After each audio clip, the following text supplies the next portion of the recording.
एक शहर में प्रतिवर्ष माता पिता अपने पुत्र को गर्मी की छुट्टियों में उसके दादा दादी के घर ले जाते। 10 से 20 दिन सब वहीं रहते और फिर लौट आते। ऐसा प्रति वर्ष चलता रहा। बालक थोड़ा बड़ा हो गया। एक दिन उसने अपने माता पिता से कहा कि अब मैं अकेला भी दादी के घर जा सकता हूँ, तो आप मुझे अकेले को दादी के घर जाने दो। माता पिता पहले तो राजी नहीं हुए, किंतु बालक ने जब जोर दिया तो उसको सारी सावधानी समझाते हुए अनुमति दे दी। जाने का दिन आया। पिता बालक को छोड़ने स्टेशन गए।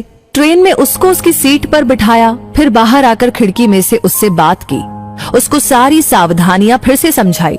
बालक ने कहा कि मुझे सब याद है, आप चिंता मत करो। ट्रेन को सिग्नल मिला, विसिल लगी, तब पिता ने एक लिफाफा पुत्र को दिया और कहा कि बेटा, अगर रास्ते में तुझे डर लगे तो ये लिफाफा खोलकर इसमें जो लिखा है उसको पढ़ना।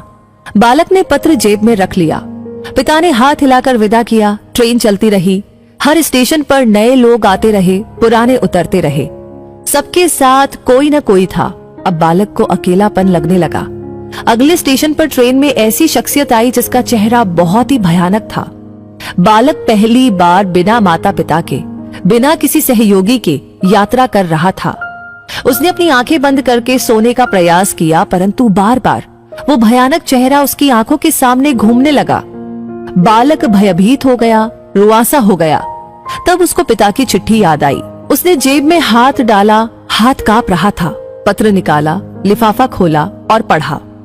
पिता ने लिखा था, तू डरना मत, मैं पास वाले कंपार्टमेंट में ही हूँ, इस गाड़ी में बैठा हूँ। बालक का चेहरा खिल उठा। सारा डर काफूर हो गया। जीवन भी ऐसा ही है। जब भगवान ने हमको इस दुनिया में भेजा, उस समय उन्होंने हमको भी एक पत्र दिया है जिसमें लिखा है, उदास मत होना, मैं हर पल, हर क्षण, हर जगह तुम्हारे साथ हूँ। पूरी यात्रा तुम्हारे साथ करता हूँ, केवल तुम मुझे स्मरण रखते हो। सच्चे मन से याद करना, मैं एक पल में आ जाऊंगा। इसलिए चिंता नहीं करना, घबराना नहीं, हताश नहीं होना। चिंता करने से मानसिक और शारीरिक दोनों स्वास्थ्य प्रभावित होते हैं।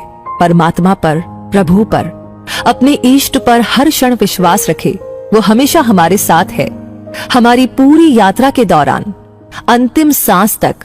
बस इसी एक एहसास को ही कायम रखने का प्रयास करते रहना है। सब कुछ उस परमात्मा पर छोड़ दे जिसकी मर्जी के बिना एक पत्ता भी नहीं हिल सकता।